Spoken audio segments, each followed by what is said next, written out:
comics, and pop culture. Welcome to 10 Questions, my friend. I am very happy to be here. I know it's been a long time cooking. Man, we've had a time, right? I mean, I think I reached out to you probably 3 or 4 months ago, maybe longer than that, and it just working our schedules out to make this happen. Absolutely. No, I love it. So let's jump straight into this thing, brother. So the first question on 10 Questions is always the same. It's what got you into the hobby, whether that be comic books specifically, because that's what this channel is, but any other collectibles, things like that. What got you into this?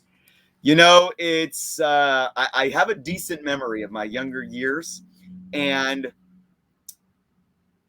in 2 words, Ninja Turtles really was Teenage Mutant Ninja Turtles was kind of the birth of it all. And I'm sure it was a combination of things, because I'm sure at my age, I think the animated show was already out, and I was watching, we're talking like 4 years old here. Sure. And and let me not just focus on Ninja Turtles too, but definitely Ninja Turtles with the show, and then Disney characters like Mickey Mouse and Donald.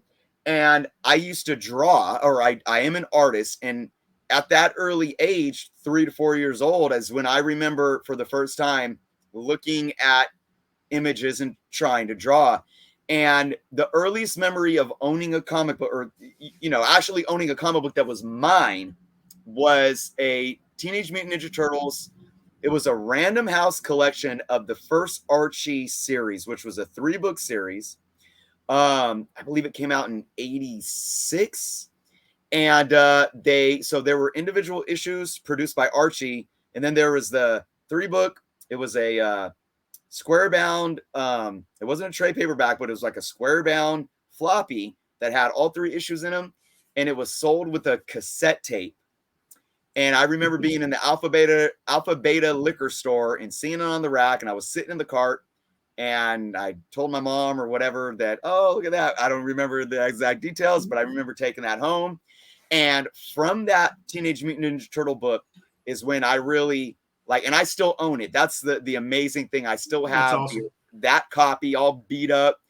I used to get what is it called? Like the tracing paper. I know there's a proper name for it. Oh, I don't know. I know what you're talking about though. Yeah, and there was also the paper back in the 80s that had the 2-layer where it would ink. It had an ink pad.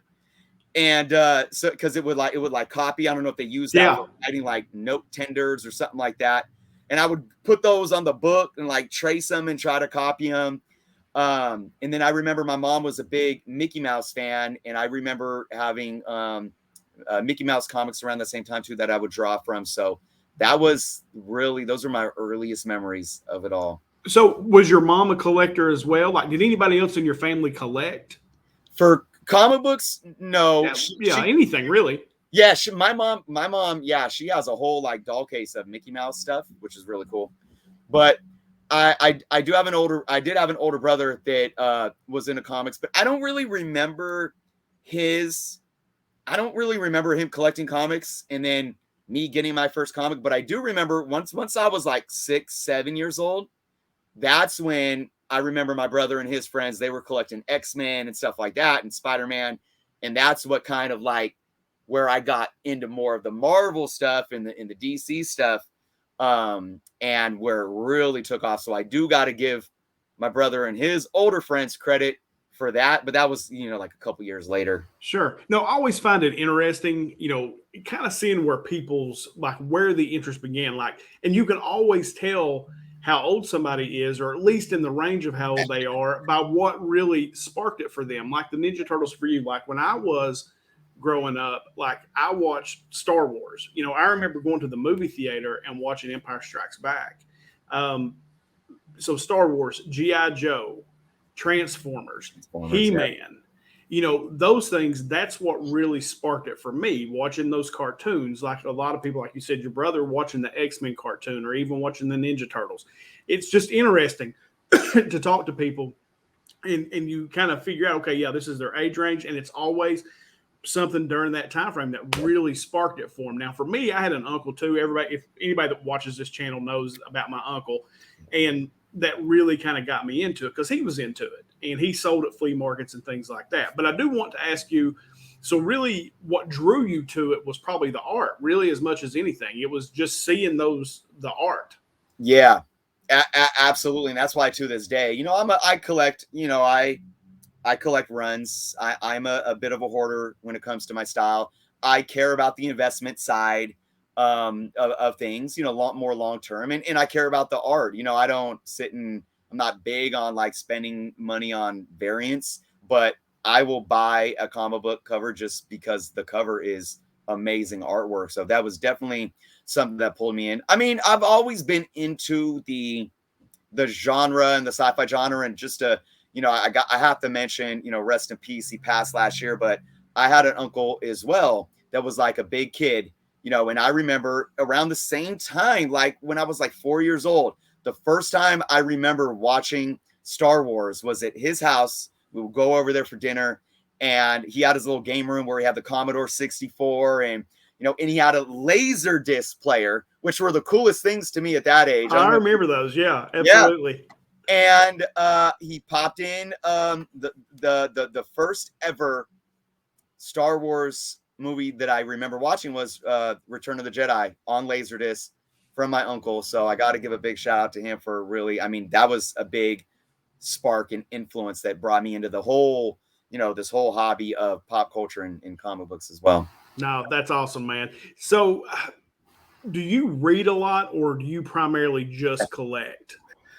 I mean, look, I wish I could read more than I do. I'll say that. I think if you look back at the last 10 years of my life, well, 9 years, I went back to school late in my life, and I went to school for 5 years and was the first in my family to graduate from a university. That's awesome. I was too, actually.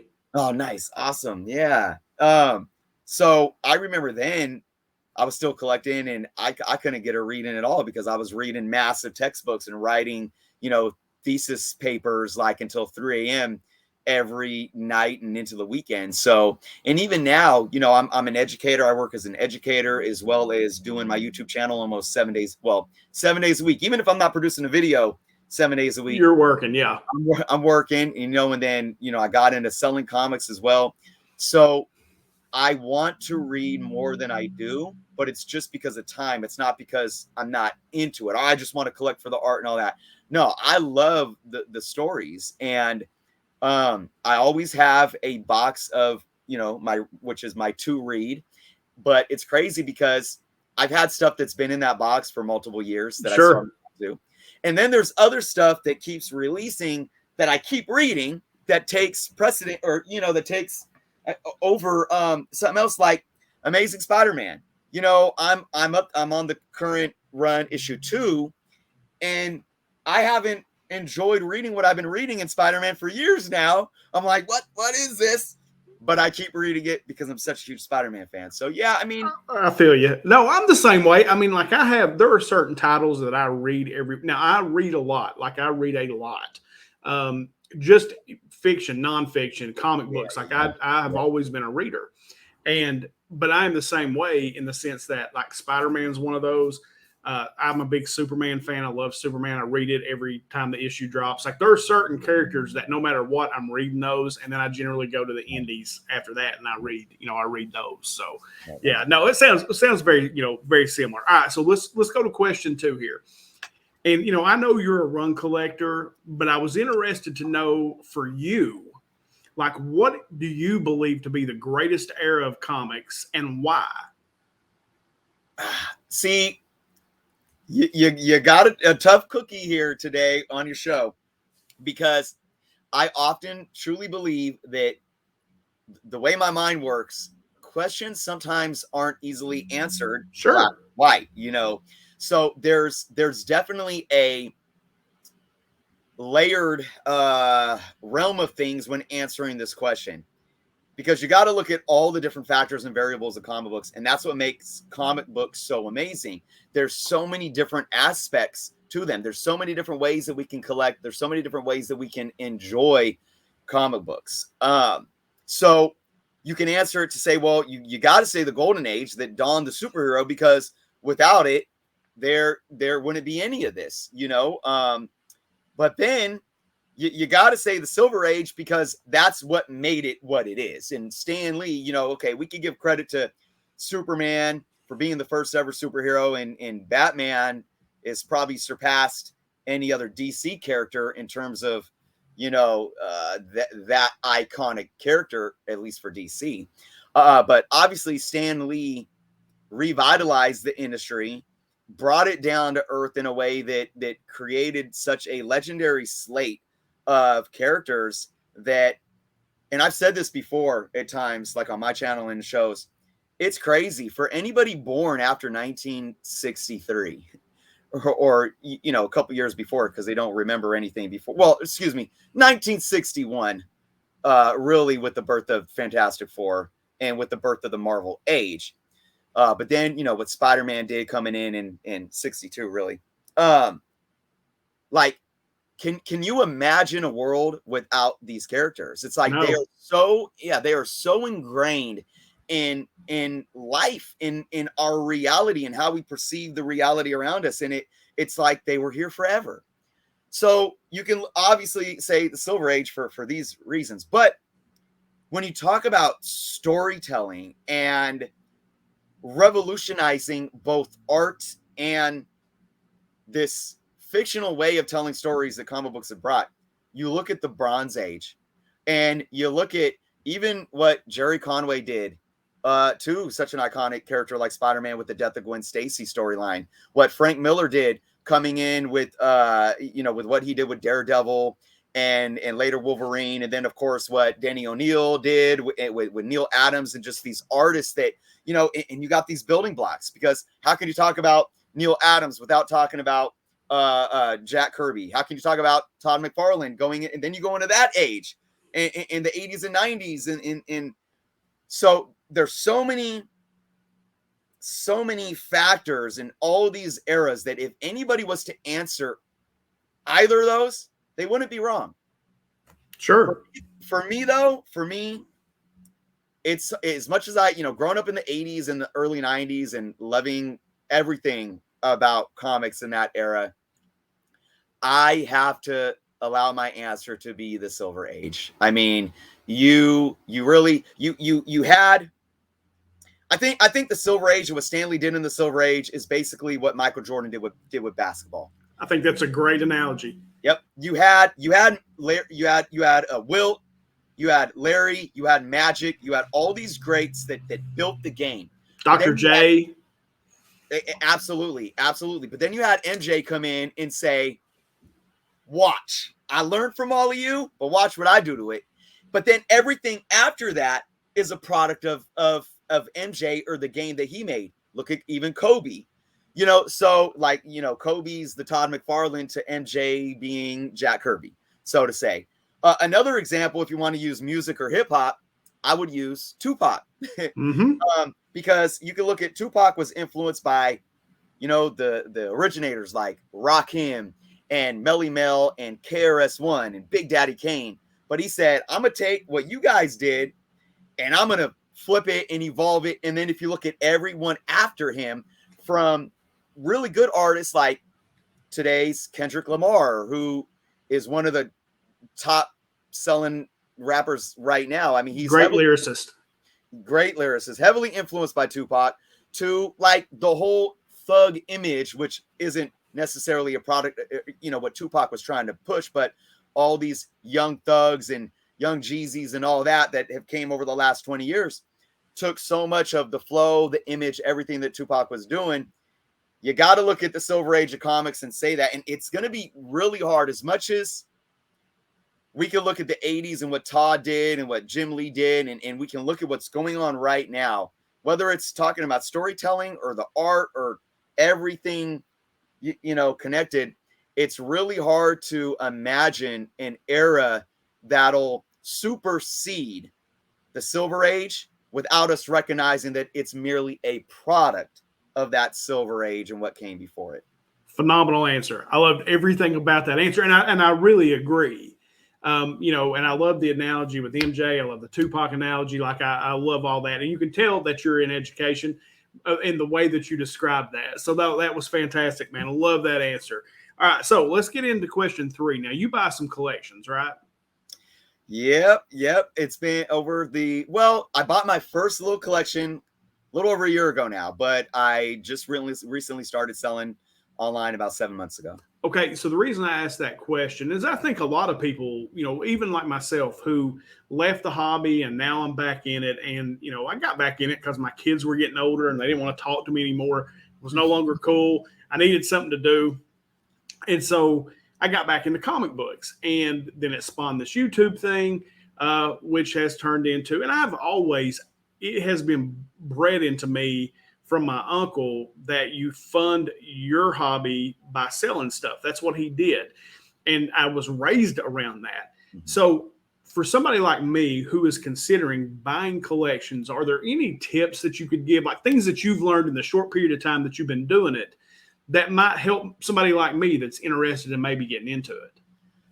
It's funny because this has been a hot topic on my channel lately. Mm-hmm. I did a live stream recently. I did a couple videos. A lot of people, I don't like the term, but I'll use it just for context. Gatekeepers, I think that term is a bit derogatory, but I mean, we have a lot of people that sit on high moral grounds. Some call it a pedestal. And I think people mean well when they do this in this hobby, but sometimes it really alienates. And going back to what I said earlier about this hobby's for everyone, and so many different people collect in so many different ways. And one thing that I think people kind of don't understand and they get defensive against is the fact that when you are out buying collections in bulk, it's a different beast. And people that are trying to sell in bulk are going to have to understand that you're not going to sell comics at fair market value for the most part, and I think that's one thing, no matter why you're buying collections. But I think if you are buying collections as the buyer, you need to understand that if you are, whether you're buying to have the hobby fund itself, or you just want to be a dealer or a reseller, you got to understand the time and work that goes into it, and the fact that it's harder than people think to actually make money off of comic books, especially if you're buying in large bulk. So to answer this question, I look at it in 2 ways. And I've done both. I have bought collections thinking that, oh, maybe I could sell some of this, but there's so much that I don't have that I'm going to keep. Right. So that way you're not looking at it as a way to maximize return. You're not looking at it as you're not looking at it as like you're running a brick and mortar business. Like, say you're a restaurant and you need to buy eggs and meat and napkins and cup supplies. And you're like, oh, well, I'm just going to buy, 100 eggs and I'll just give half of them away to my cousin because he's in town and I don't care, whatever. It's like, I need to buy what I know I could sell because I need to make a profit, because I need to pay my employees, I need to pay rent, and then I need to pay myself. Right. So if you're looking at simply buying a collection because you're going to keep some stuff for yourself, but you want to make some money back, maybe you want to break even, or maybe you just make a little money back in your pocket to where you feel like you got a good deal on the stuff that you're keeping, you could go into a conversation with the sellers to be able to work out a fair deal. I mean, any deal when buying comics should be fair to both parties, right? But you have more wiggle room to not shoot yourself in the foot. And let me give you an example. The first collection that I ever bought, which is a little over a year ago, was a collection of about 150 comics, and a little more than that. I paid a little over $300. I ended up paying about $2 a book. And I went into it blind just from looking at some pictures because it was far away. And I actually had my mom pick it up and pay for it. And I had to go pick it up from her. And I thought I was getting a Star Wars #1 because there was a Star Wars #1 in there, but there was books on top of it and the barcode wasn't shown. And it ended up being a Whitman reprint, which is still cool to have. Sure. But, so there wasn't as much in there that I thought I would get. But there was a Batman 423, the iconic, McFarlane cover art that's been cover swapped so many times. There was like the complete Punisher Volume 1 miniseries 1 through 4. There were some other Star Wars books that I needed, and there was some decent stuff. Like there was a couple autograph books, like not huge autographs, but I think I sold one for $50. I basically made my money back on that. But when looking at it, and I kept some good books that, Batman 423 is a book that's continuing. I mean, I just recently had it on a possible blue chip keys of the future list. That's how much I believe in Todd McFarlane. But if I look back at it where I'm at now, running a business, really, there was no way I would have offered $200 for that collection. Because while as a collector, I broke even and now I have some cool books in my collection. If I was simply buying that collection to sell, to basically fund my business, I would have been in the red by a mile. So the other way to look at it, tips to buying collections, is you really got to look at like what you just said. You specifically said, I want the hobby to pay for it myself. Therefore, put it in perspective. Put it in the perspective like the example I just gave. But if you're looking at it from specifically a dealer's point of view, I talked about how, if you're really looking at anything, even down into Bronze Age stuff, but 80s to 90s and up, fair market value in terms of bulk buys from any dealer, from any LCS, you're gonna get hit with 10 to 20 cents a piece. Right. What I like to do though, and how I like to be fair, is if I know that there's a certain amount of keys, and here's another example. I recently picked up about a 400 book collection. It had a first appearance of Morbius. It had ASM 100, which is the anniversary classic issue. It had first appearance of Taskmaster, second appearance of Hobgoblin, a lot of good Spider-Man stuff. I basically said, you got about 20 books here. I'll give you $400 for these 20 books. So it was a bit under what I felt like I could sell them for, so I can know that I could still make a little bit of money. And then I said, I'll give you $1 per book for everything else. And they said, good deal. Let's do it. So I paid $800 for a 400 book collection. You can look at it like I broke it down, or you can say I paid $2 each a book. I still think I probably overpaid on the $1 a book. I probably could have offered 50 cents a book. But again, I think doing that is a fair way of acknowledging the fact that they have something of value. You're being a fair reseller, dealer. You're not just slime balling them. And you got to be smart about being able to make money still, because you don't just want to be a good guy. I can't lowball them because I want to be a good person. Then, hey, look, if you end up eating costs and you can't pay the bills, that you're out of business. You're out of putting food on your kids' table. You're out of being able to pay the bills. So there's definitely a fine line. You got to be a businessman on that end. So those are the two kind of ways I think of looking at it, that you really have to put it in context for each situation and how you want to go into these situations buying. I like that. For me, it's probably similar to the way you look at it. For me, is I've bought a few collections before, just people locally that knew I was into the hobby. They wanted to get rid of some stuff. And there was a couple I picked up that actually had some pretty decent books in them. And what I gave for the whole thing, I was like, all right. And I went back and kicked them some money, after. I was like, hey, these books were in here. These were worth more. I didn't think these were in here. Here's some extra money. And they appreciated that. They had never said a word if I'd have never showed up. I just thought it was the right thing to do. But more for me, it's about buying things to maybe put into my collection, and then being able to sell some stuff to where I either get the books for free that I kept, or maybe I make a little something, but it's just for my time. But I like how you broke that down into, if you're a dealer, it's a completely different mindset than it is if you're a collector that's just looking to move some books, fund the hobby for yourself. So I think that's cool. Yeah. All right, so this kind of leads in. This is question 4, but it kind of plays off of that. And it's, do you have any stories in the sense like your epic finds or like an epic failure? And you can, if you've got one of each, tell both. But do you have any of those stories? You know, I don't really have that epic find, at least I think yet. I think probably the closest thing for me is buying a Star Wars Clone Wars #1, first Ahsoka, newsstand edition. And that book came out in 2008. So newsstand on that is very, very rare. It's so rare that it's hard to get an idea of fair market value for that book. That's how rare it is. Right. I pulled it out of 50-cent bin around 2017, 2018. And it was, even then, it was worth a little bit of money. Obviously not what it was now, but I wasn't even aware when I saw it.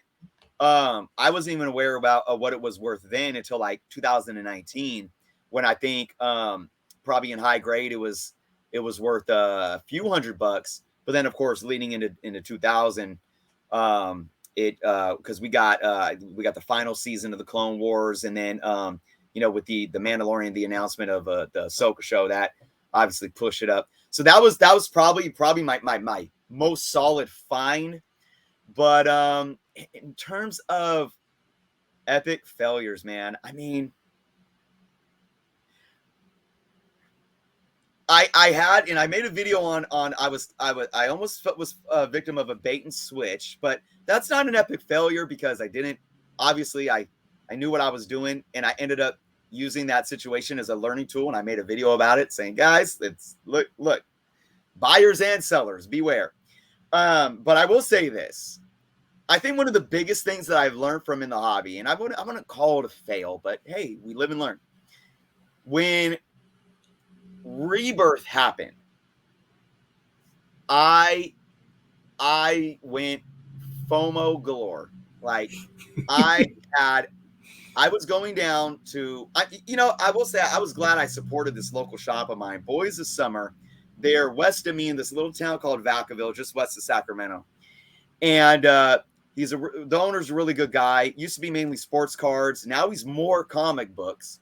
And he's been there since the 80s. And I bought like everything from him. So I'm happy I was able to support him. But I was buying every Rebirth title that came out. Everyone paying cover price, getting cover A and cover B, getting the variant as well. Oh my goodness. So I don't know if you can see back here. I have like 1, 2, 3 shelves, 4 boxes on each shelf of all Rebirth stuff. And I was reading some of it, and there's some good stories in there. But if I can look back or go back in time and tell myself 99% of those are going to be in the dollar bin a few months after they come out, save your money. I love it. I love it. You know what? To add on to epic fail, I slowly started, I won't pick this one up. Oh, okay, I'm tired of the Harley Quinn. Nothing bigs here. I stopped Teen Titans at issue 11. Oh no! Right before issue 12 with the Batman Who Laughs. So I was FOMOing out, in the one book that would have rewarded the FOMO out of all those books. I said, oh no, I'm done with Teen Titans. I don't even read them anyways. Oh, I love it. Well, I had a similar thing, but that's when I got back in the hobby, was when Rebirth came out. That's when I got back in. And like literally when Rebirth started. Hell, I bought everything. There wasn't a cover I didn't have. I still got them. I'm the same way. But it was more of me trying to figure out what was what. And I was just so enthralled with, like I walked into the LCS for the first time in 30 years. Yeah. And it was just like the heavens parted, the music started playing, and I was like, okay, I got to buy it all. And so I was buying every cover. I was calling comic book stores around the country, having them ship me variants that my LCS couldn't get. I don't know.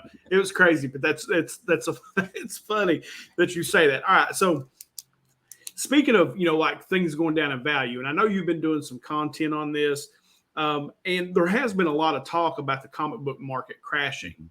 And I was wanting to I really wanted your opinion on, like, where do you think this hobby's going? So one thing is, especially in the age of social media, everything is sensationalized.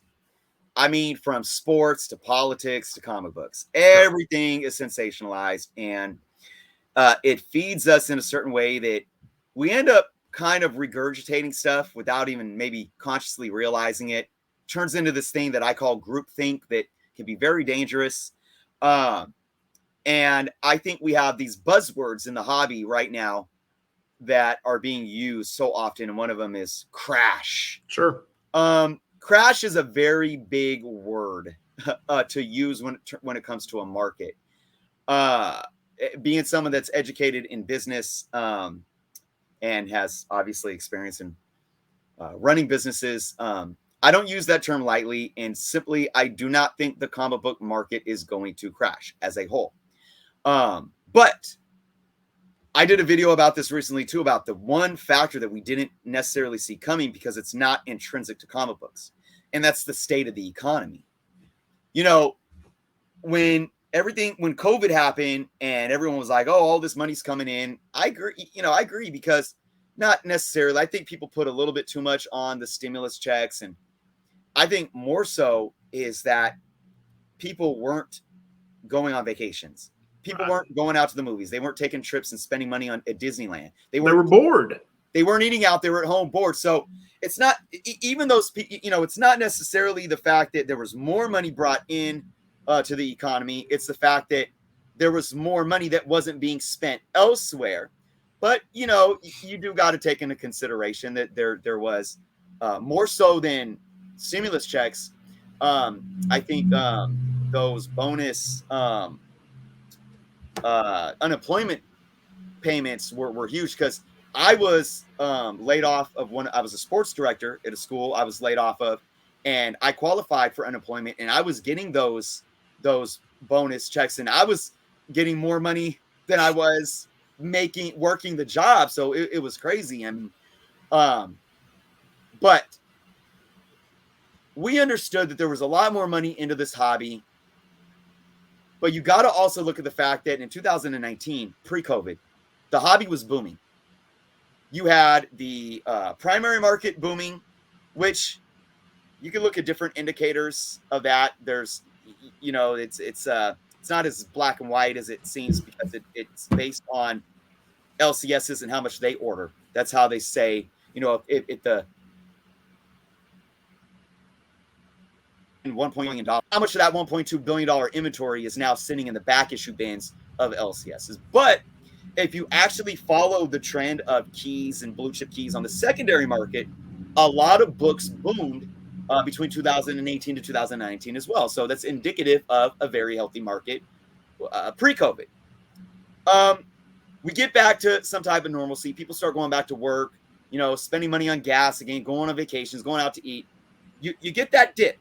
But this is healthy. And you get, and I'm not going to name names, but there are YouTubers out there that will sensationalize crashing 80% and all this stuff. And first off, you got to be very careful about how people look at data. Never, I always tell this to people, never use outliers. Never use outliers, because you can use outliers. You can use the highest to high, the lowest to low, and you can act like you can twist that data to show that something's crashing, or you can twist it an hour later, the same data, to show that something is booming. You have to understand that a market should be looked at in terms of rolling averages always. And ebb and flow is healthy in any healthy market. So when you saw these huge increases from 2020 to 2021, and you start seeing some books drop maybe 20, even 30%. Well, you could look at 20, 30% as being a large amount, or even the dollar amount as being a large amount. But if you look at where it was at in 2018, 2019, doing this, and then it went like this, and now it's done this, perspective, everyone, that book just dipped 20% maybe from its 2021 summer average, but it's still up 250% from 2 years ago. So if you take that into, is the market going to crash? Again, I reiterate, no. The market has different sectors, though. You have a variant market, you have a primary market, which consists of a variant market, which is a very popular market. Then you got a blue chip back issue secondary market. Then you got a spec market. the variant market is as healthy as ever. People are still paying crazy money just because it's an incentive, right? And I'm not mad at anybody for that. That's how you want to collect. That's fine. The secondary key blue chip key market has kind of had that ebb and flow right now. It's ebbed down, and there's a little bit less demand and money going into it right now, but that's okay, because it means some people that couldn't afford these books are now going to start putting money into these books. And what's that going to do? It's going to bring it right back up, in the near future. I still think the primary market is decently healthy. That's something that I think the publishers are trying to work out. They've been trying to work this out for a decade now, and how to get people's interest into buying new comic books and reading new comic books. So I'm not concerned. My same concerns are still there. And I just think we're going to have to see this play out over the next 3 to 5 years. What really worries me right now is the spec market.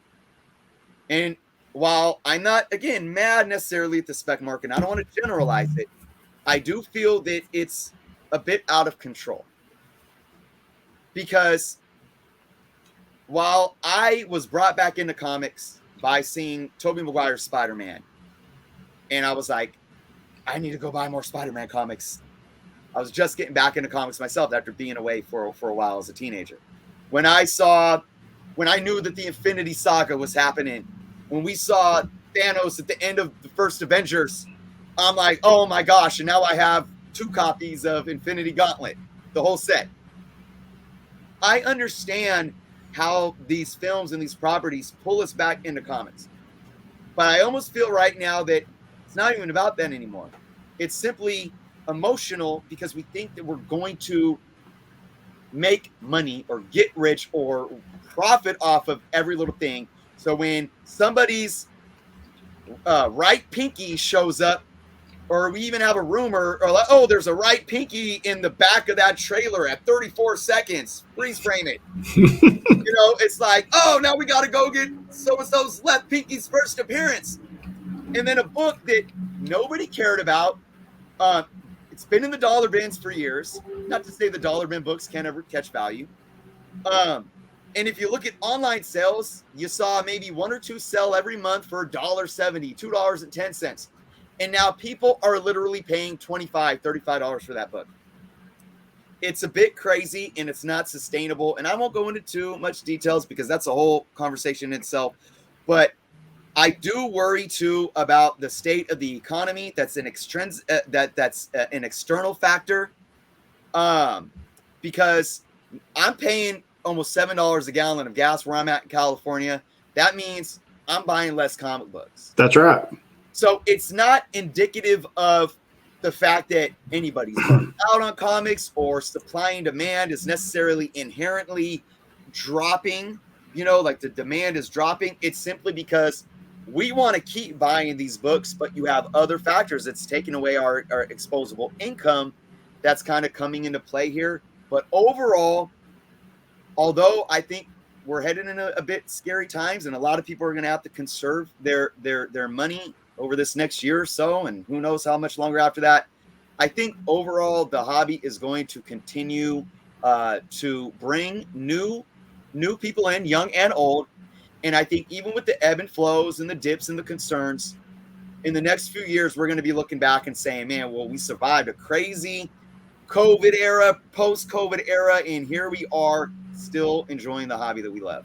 I agree. And I think you're right. I look, and one of the things that I have kind of figured out since getting back into the hobby, I look at comic books, specifically blue chip, almost as stocks. You're going to have increases, decreases. It's going to ebb and flow. And I consider it not a crash. I consider it a correction. There is a correction in all. If the first thing I learned in college was about the business cycle, it's the most real thing that I was ever taught in college. Is things go up, they come down, they go back up, they come down. It's just part of, and your job as a buyer or a collector or a business person is to try to buy low and sell high. And you got to take advantage at times. But I think blue chips themselves, will always gain in value. As, things get older, they become, people are holding on to certain books. Yep. They're not as out in the market. Exactly. And I think that I think a lot of FOMO happened when people did have extra money and they were bored. They were like, oh, this is the new hot thing. But I believe as long as Marvel and Disney and HBO with DC and all those guys are putting that content out, that the comic book market, there will always be interest in it. Do you agree with that? Absolutely. And that's, people are these people don't even read comics. You got to understand, just like we were talking about earlier, it all correlates. X-Men animated in the 90s, the Teenage Mutant Ninja Turtles in the 80s, the G.I. Joe trend, like this is all part of pop culture. We tie in everything, the Spider-Man show from the 90s or Spider-Man and His Amazing Friends from the late 70s, early 80s, or like, we want to gravitate to these characters in any way we can, and it's going to circle us back to comics. I have 2 kids that are prime examples of they're teenagers now, but even now, as teenagers, they will watch these movies and watch these shows, and they'll go on Marvel Unlimited, and and it doesn't matter if it's digital, they're still reading, right? Or when we go to the comic books shop, they'll be looking for the Batman title because my son just came out of the Batman for the second time, seeing it twice, and is just so in love with it. So I absolutely agree. And just to add one more thing too, while a lot of the market might be having a, like you said, correction or a slight cool off, there are still books that are hitting record highs. In the middle of this recession, economic downturn, whatever you want to call it, there are still comics hitting record highs. It's unbelievable. Well, I think that comes from people who are, I don't want to call them like money people, who have figured out that before they were buying, gold and silver, they were buying stocks, they were buying these things, and they figured out, holy crap, these comic books are worth money, especially these old ones, with these iconic characters, with the golden age and then the early silver age, some of these major first appearances, and those are your true blue chip stocks. That's the Apple. You know what I'm saying? And I think that there are some people who have found their way into the market who weren't there before. And I think that's part of what's driving it up. Great discussion. I love that. All right. So I want to talk something that's current. And there was some controversy about this Miles Morales, What If Thor book that came out and how it was insensitive to the African-American community. And I wanted to talk to you about that because I told you before we came on, I brought this question. I said, do you care to talk about this? I just want to talk about it with somebody because I was telling Jernos, I was like, I live in the whitest place in the world, right? I live in rural Eastern Kentucky. It ain't nothing but white hillbillies. That's who we are, and nothing wrong with that. That's who we are. So when I see something like that, and it had, I saw some of the pages from the books, like he was saying it's Hammer time. Well, that's corny. And it's an MC Hammer reference, but it's also a Thor reference. And then there was something else that he said, like, yo, bro, or, I guess they were stereotyping, young black men, and that's how they talk. Like, what's your thought on that? Do you think that's an overreaction? So, yeah, first off, I read the Bleeding Cool article. It was very vague. I want to get my hands on this book because I'm really curious now. I know it was a Mexican individual that wrote the story. Mm-hmm. I know he was getting flack from people saying, oh, the white guy. So that shows that, first off, folks, before we have an opinion, especially if it's a sensitive opinion on a sensitive topic, make sure you know what you're talking about, because ignorance can come from any side. Like, this guy was not white who wrote this story. But so I can't really speak to the story. I can't say this is insensitive. This is not insensitive.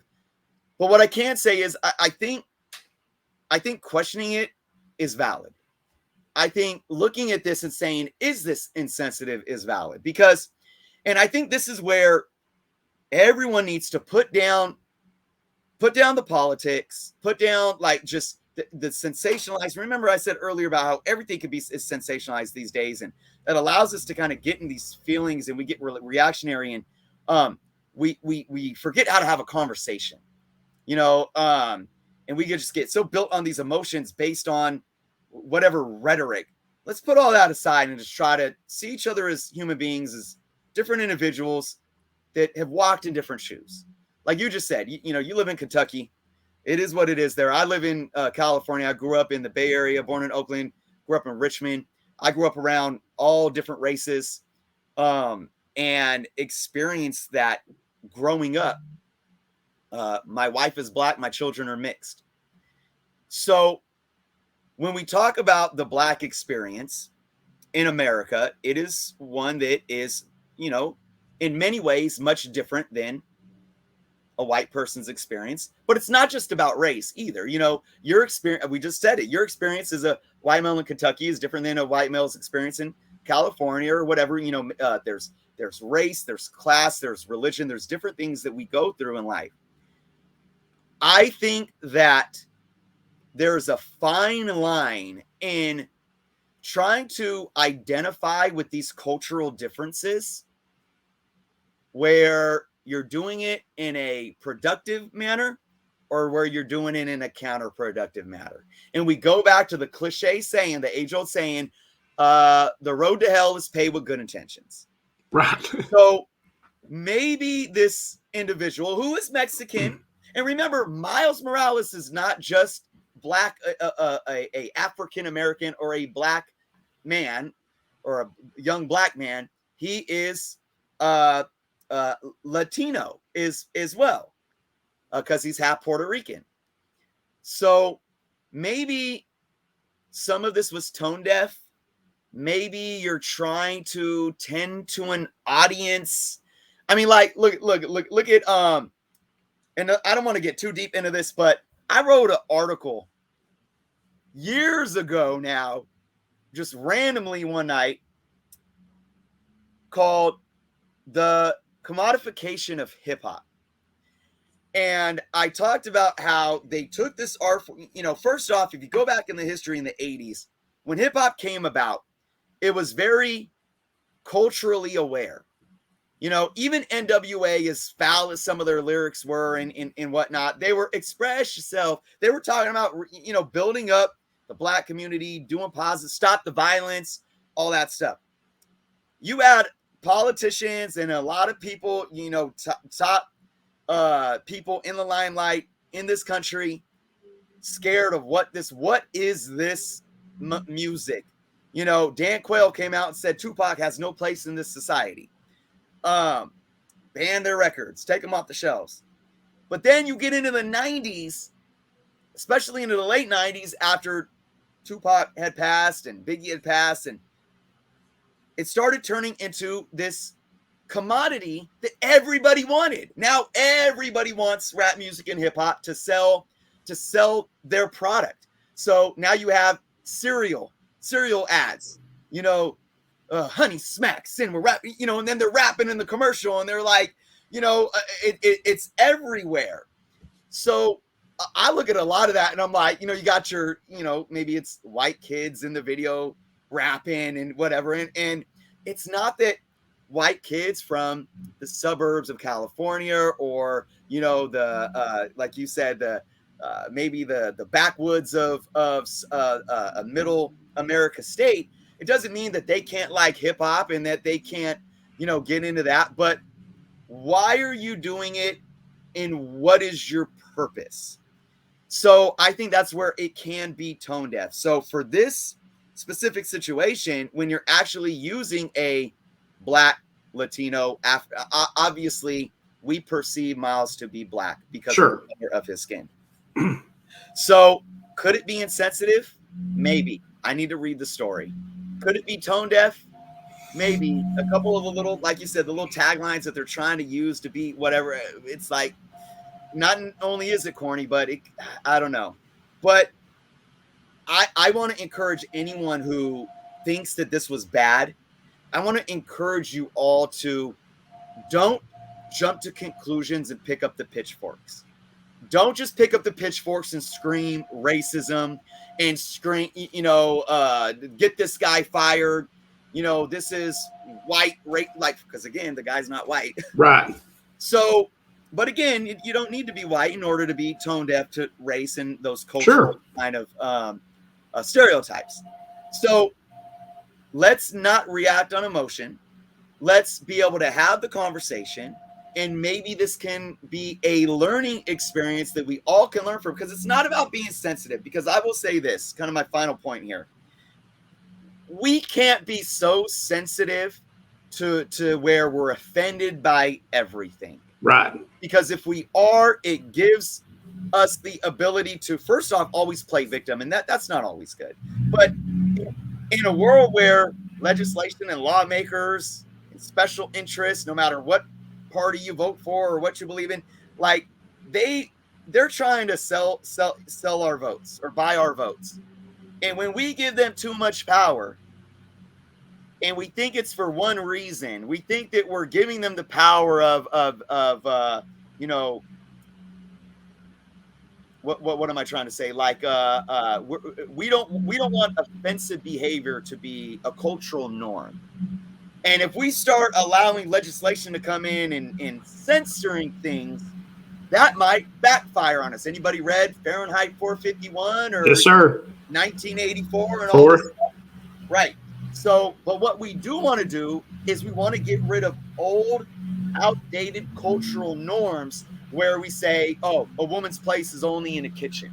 Or like something I just recently experienced. Somebody used the R word in terms of mental development to categorize people in this hobby. They left multiple comments that I had to flag and delete saying, oh, if you guys collect like this, you must be right. And I have a special needs son, and I teach special needs children. And I made a public statement saying that I will not tolerate this. But I said in that statement, if it's simply that you weren't consciously aware of the ramifications of using this word, maybe now's the time to humble yourself, gain some empathy, and learn. So I wasn't just picking up a pitchfork and trying to shove it down people's throats. I'm like, you got to understand why. So maybe that's what this situation is. Let's learn from it. Let's read the story. Don't sit and say it's one thing without reading the story. And then let's have a conversation and let's listen from both sides. And if there are people that are offended by this or that think it's sensitive, especially if they are African American, black, Latino, at least listen to them and hear them out.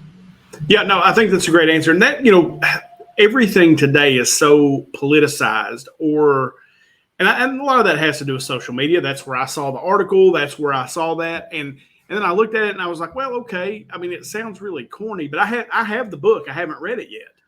And we just so happened to be talking today. And I was like, I'm going to ask him about this. Like, because I am, I do live in rural America. You're on the West Coast. And I just kind of wondered, how our views on, because I agree with everything you said, and I just wondered how our views, if at all, would differ on that. Like I said, I don't know if it's an overreaction or not. Most of that stuff it's usually somewhere in the middle. Right. But I agree with what you said. If somebody's offended, maybe it's time for this guy. He can step back and take a look and better himself moving forward. So, all right, question 7 is explain this Instagram post. Okay, so I'm going to put an Instagram post up on the screen. Okay. And I just want you to explain what it is. Oh, yeah, that's what's up. That's what's up. Yeah, so explain to me, what's this Instagram post? That's my son. Nice. So are you a skateboarder or is that something that you do with your son? Well, yeah. I mean, I skated a little bit. And a really cool thing about me growing up, I was around all different types of people. I'm not just talking about races and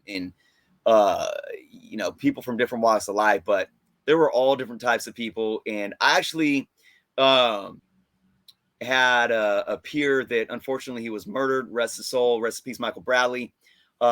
He was older than me and he was an amazing skateboarder. He was actually entered into the first ever extreme games when that came about. And right before he could go, he was senselessly murdered in Richmond.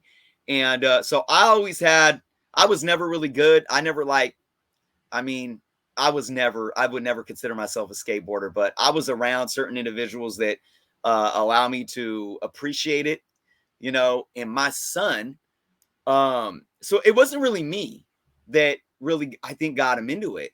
I remember buying him his first skateboard. I forget how old he was, maybe like 11. It was a Tony Hawk board. But you know, he didn't really do much with it. We would go down to the skate park once in a while, but when he got into high school, he was really into basketball. He made the freshman basketball team, but then COVID hit.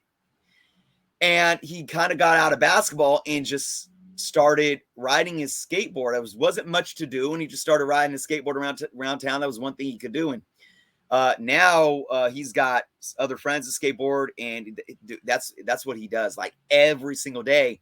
I mean, he's into all the sponsor skateboard. He watches, he follows them on social media, and he's actually good. Yeah, we'll often on the weekends find a skate park. We'll go to random skate parks. We'll go up to Sacramento, down to the Bay Area, to Oakland, and find random skate parks. And I'll get on a board and you know, try to do my thing. I actually did the splits a couple weeks back. Yep. But he's got skills, man. So he busts his butt like every day, and I'm very proud of him. That's awesome. Yeah, I saw that and I thought, how cool, you know, and I wasn't sure. I kind of figured it was your son, but I was just wondering, is that something you're into as well? So, all right, question 8.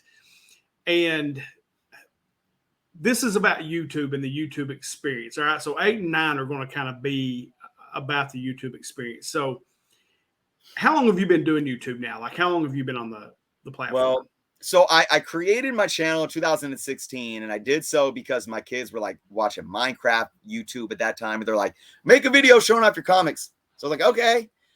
And, you know, I would do that. I would do a little video here and there. I started meeting some people, but it wasn't serious at all until COVID hit. When COVID hit, that's when I said, I can actually do this and run it as a business. And that's when it just took off. And so it's been seriously, you know what? Yeah, about a little over 2 years now. So it's 2022. If you could go back and give yourself advice about what the experience is, because I mean, you know, I have a small channel, but I've kicked 1,000 subs. I'm monetized. I mean, that whole thing. It's been a lot of work, but I know there's been things as I've went through it that if I could go back and tell myself 2 years ago, hey, don't waste your time doing this, or, you know, do that. Is there anything that you would go back and tell yourself about the experience? Because you've grown. I mean, you know, yeah, you're up to what I think the last time I checked, like 11,000 subs or something like that. So you've clearly had success. Just tips that you would give yourself getting started, or anybody trying to get into this. I would say, I mean, this isn't really would be for me. It's to like what you just said, somebody getting into this. You gotta know why you want to spend time making YouTube videos. And I think there's a large community out there where you don't need even 1,000 subscribers. You don't need thousands of subscribers to have a YouTube video that means a YouTube channel that means something. I made some of the greatest connections when I had a few hundred subscribers. Sure. I met people that I consider friends. I met somebody that changed my life that is now passed. And he passed even before really my channel blew up too. So that influence was genuine. So, and for me, I'm somebody that don't forget where you come from. Like, I will never forget those little channels and they're still little channels. But they are forever a part of Jerno's comics. But you got to know why you're getting into it, because it's not for everyone. It's really hard work. Yes, so it is. There's a few things. One, if you want to do it for fun, you can't worry about subscribers. Right. You can't. Not at all. If you want to do it because you want to get to a point where you get monetized to maybe make a little bit of money, but it's still maybe just a little side thing that you don't really care about, I would just allow yourself to delegate a certain amount of time, like what works for you. And maybe you're already savvy in like video editing, and maybe you know what you're capable of. You know, like there's actually people out there that their career, their production people, or their video editors, that's what they do. Like, big shout out to another amazing YouTuber, Swaggle Haas, absolutely. He is a video producer director. So he like has a love for getting behind the camera, you know, so he's kind of like behind it and in front, you know, you can do that. So it kind of comes natural for him. And you know, he's had his success. Another YouTuber, Pat K, you're familiar with him, great guy, smaller channel, but if you watch his videos, his set design and oh my, it's amazing. You would think he puts $1 million into every video he does, and he just does it for fun. He's not sitting there trying to get thousands of subs. He doesn't do too much content, but when he releases a video, it's fun and it's high quality simply because he knows how to do that. Know what you're capable of, allocate and delegate the time appropriately. Don't burn yourself out because it's going to take the fun out of it. It really is. And you can hit 1,000 subscribers by doing that still, to where you can get monetized and maybe bring in a little bit of money. But still, even when you get monetized, you can't worry about it. You can't sit there and stress over it, because I'm going to tell you this. Your biggest enemy is not the quality of your videos, even the content of your videos. It's not how well you are in front of the camera. I mean, these are factors. Don't get me wrong. If you really want to be serious, you got to figure these things out. But the biggest thing is YouTube algorithms, and they will be a mystery for everyone. You have YouTubers that have 1 million subscribers that go through funks and make videos saying it's the algorithms. I go through that every day. So that's my advice, man. If you're here because you want to have fun, you got to know that that's what it is. Don't ever allow the frustration of clicks and views and growth to get in your way of that. But if you want to do it as a business, if you're focused on building the your subscribership, you got to take the time to master your craft in whatever that means to you. Great answer. No, and that's something, and you're right. I know, like, the reason that I even started a channel, again, if you watch this channel very often, you know this, so you can, roll past this, but it was to prove a point to my daughters. And basically, we were sitting around the breakfast table one morning, we were talking, and I came back to a place where there wasn't a lot of opportunity, and I figured out how to do something. I worked my guts out, and I became successful doing so. And I have tried to instill that into my girls, that you can literally do anything that you want to do. If you have the idea, you have the guts to try it, and you'll work hard. Yeah. And we were talking one day, and they were talking about YouTube. They'd like to have a YouTube channel. I said, well, do it. If you want to, you can do your makeup, you can do the clothes that you get, whatever you want to do it, and I'll help you. And they were like, no, we couldn't do that. That would be embarrassing. And it really bothered me. Bothered me so much that I said, well, watch this. I'll start a YouTube channel. Nice. And I'll talk about comic books. Yep. And they were like, oh my God, they were so embarrassed. Yep. And in that time, it actually developed a passion. I developed a passion for it. And what you said, the people that I met when I had 100 subs, 150 subs, 200 subs are my friends right now, are some of the best friends that I have. And that, if anything, if you go into it, know that there is a community out there of nerds like you who love this stuff, and you will develop some of the best relationships you've ever had in your life. And I know it's corny. I am corny. It's like it filled a hole in my heart that I did not know needed filling. But it is a grind. You got to know that it is a grind. If you're going to make content, I like how you said it. If you want to be serious, you got to figure this, and this out. But otherwise, have a good time. Try not to worry about it, and enjoy doing something you love. I've taught myself how to edit. I had no idea how to edit.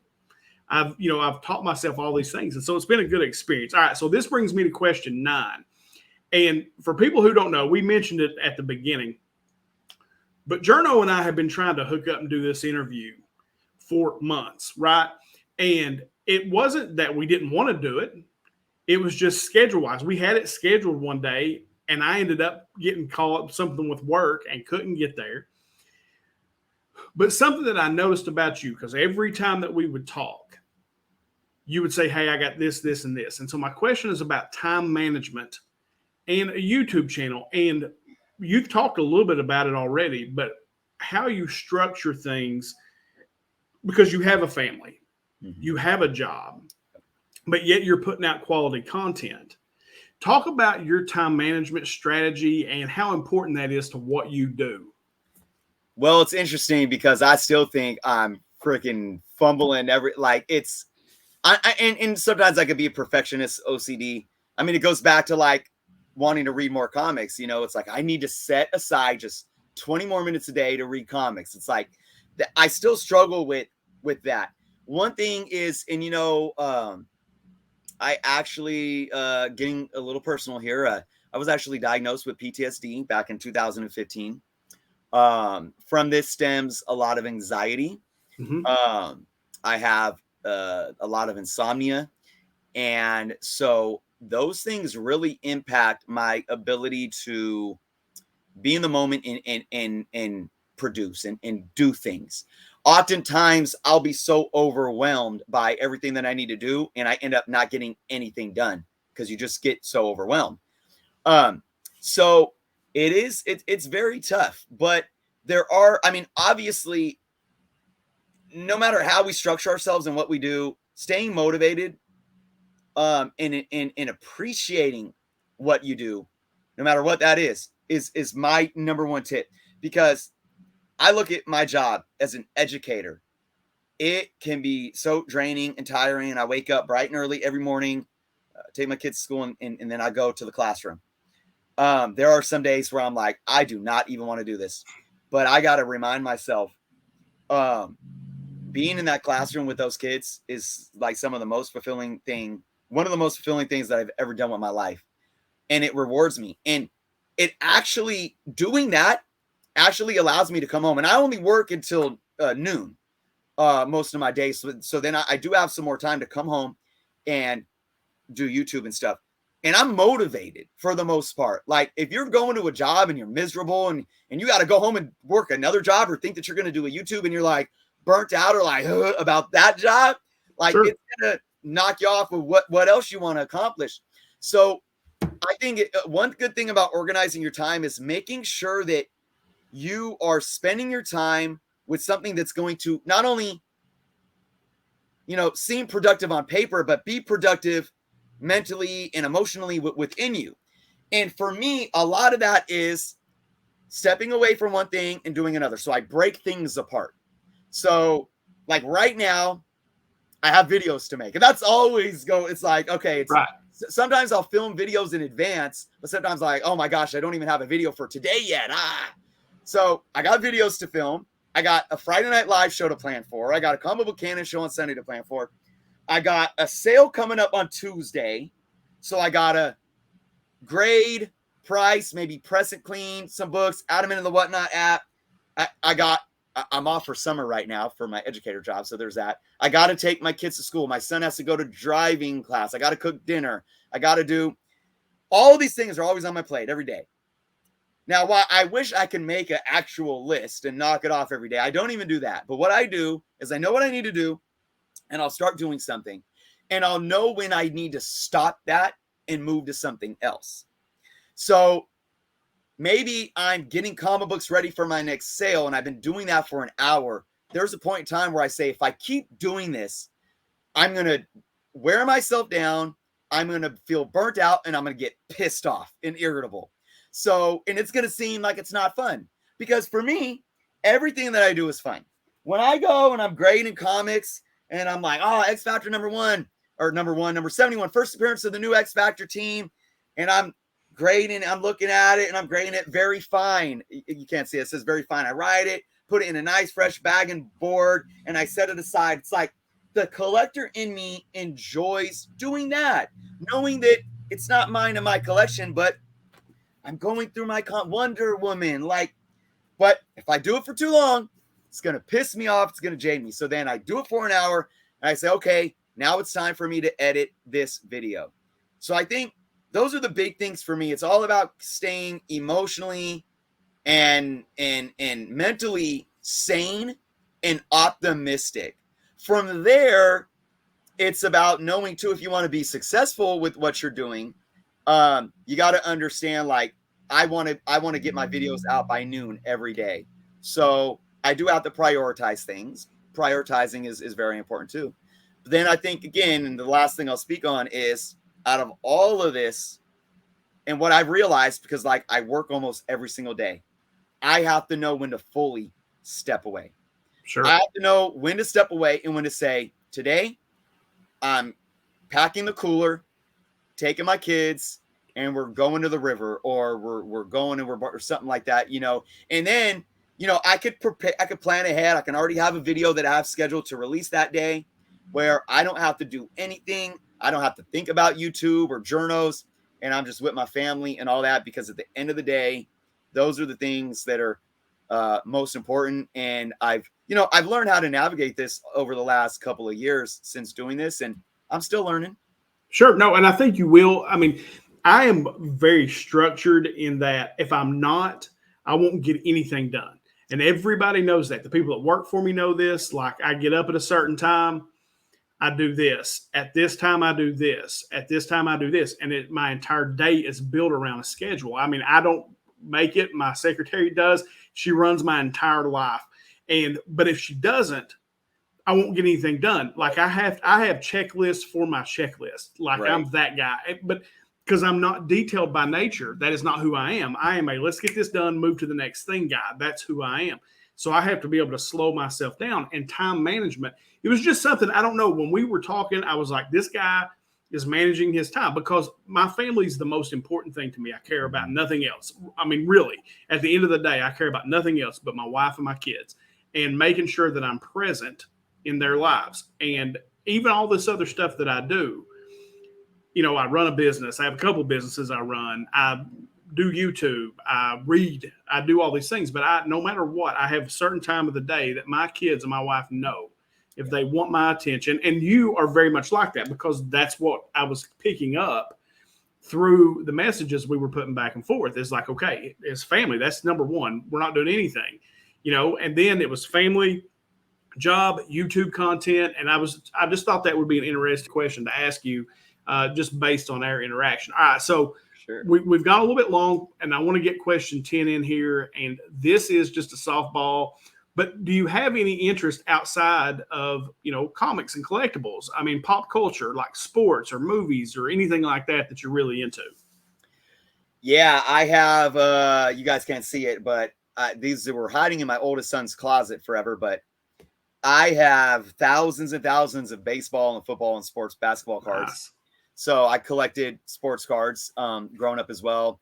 I love sports. I love baseball. I absolutely love baseball. You know, some of my best memories growing up with my dad and my family, and going to Candlestick Nice. to see the Giants, or going to the Coliseum to see the A's. And Ricky Henderson gave me a ball after batting practice one year. I think I was like maybe 10. I still have it, you know, going down and getting autographs. One really cool memory I have is in 2013, I was in Denver, and I was able to take my oldest son to Coors Field. And the Giants are our favorite team. The Giants were playing while we were in Denver. So we got to see the Giants play, and I caught a foul ball during batting practice off of Brandon Belt of the Giants. So that was a really cool experience. But sports have always been really, really big in my life. I'm an artist. So art has always been in my, do I have my, oh man, I had it. I just had it over here, and here it is. Yep. Let me, I don't know if you guys ever, I show stuff off on my channel once in a while, but this is let's try to, there we go. This is, too much light. Hold on one second. There it is. Oh, that's sweet. Or you got, Cap and Bucky, and then it's not done yet. There's, too much. There's Tony, yeah, on the back, and you can see Black Widow's outline right there. So I love art, and obviously that plays into my love for comics, but it's been hard to do any art. I love nature. I love traveling, and I just, I'm very, very diversified in what I can find interesting in my life. Absolutely. No, I have to ask this because you're out there, you're close to Sacramento. You mentioned that. Are you a Darren Fox fan? Yeah. I mean, I'm not, I'm from the Bay. I'm actually in Chicago. So the Bulls and of course the Michael Jordan era. Oh, Bulls absolutely. were number one. Being from the Bay and born in Oakland, I always root for the Warriors. But I watch the Kings being up here, and root for the Kings. As long as they're not playing the Warriors or the Bulls. And my son actually has a Fox jersey. So yeah. Now, as a Kentucky boy, like Fox is my guy. I love Darren Fox. I love that team. Darren Fox, Malik Monk, Bam Adebayo, like that whole team. And Fox was always one of my favorites. And so I watched Sacramento a lot. I have the NBA package. So I didn't watch a lot of NBA until Cal came and all the, our guys started going to the league. And so I started watching that because we don't have professional teams. We have Kentucky basketball. That's what we have. So, and football now. We're pretty good at football. But no, as far as the Bay Area, San Francisco, that's cool, man. I love that. I'm a big sports guy too. Absolutely love sports. That is probably my other passion. Probably college football. I love college football. So, well, good deal, man. What a great conversation. I have really enjoyed myself. I am glad we finally got to get together and hook up, man. I hope you had a good time. Absolutely, man. Great questions. Well done. And it's just anytime I get to just sit here without worrying about the context, and I'm asked the questions. It's fun, and then we just get to shoot the crap and hopefully allow other people to find things that they could pull from this and learn more about themselves as well. Absolutely. Love it. So I will link all Jerno's stuff down in the description below. If you don't know who he is, go check him out.